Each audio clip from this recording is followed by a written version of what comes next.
The MUN Students Union is supporting Bangladeshi students after massive protests escalated into violence in their country this week. As NTV's Beth Penny reports, some are concerned about tuition payments being made on time.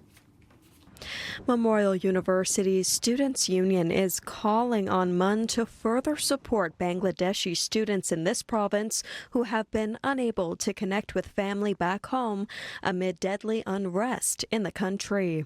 There's so many students, unfortunately, that have not been able to contact their family for days, and some of them still can't contact their family because of the internet blackout. The government has cut off the internet, the cell service as well. Bangladesh has partially restored some telecommunication services and eased a curfew that had been implemented. However, now some Bangladeshi students say they've still not been able to contact their families. It's caused a lot of anxiety, says Nicholas Keogh with the Student Union, who is now calling on the university to put more supports in place, especially for those worried about their tuition payment. We want tuition waivers so that students can register for their courses next semester without having paid their tuition for this semester yet.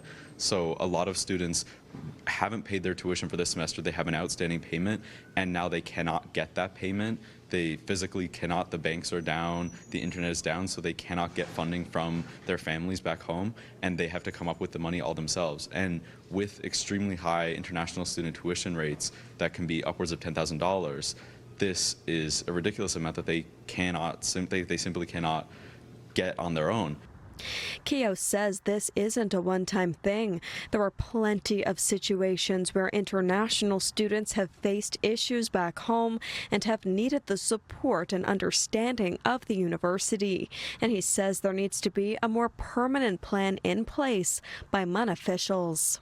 Even if the situation this time gets resolved, students should not have to be put in a position where they're worried about their finances while they're trying to contact their families back home, while they're trying to deal with the fact that they're worried that, if they speak out against this injustice, that their families will be targeted or that there'll be retaliation from the government. I think that that's something that's really concerning, and students should not have to have an extra burden to face on top of everything that they already are.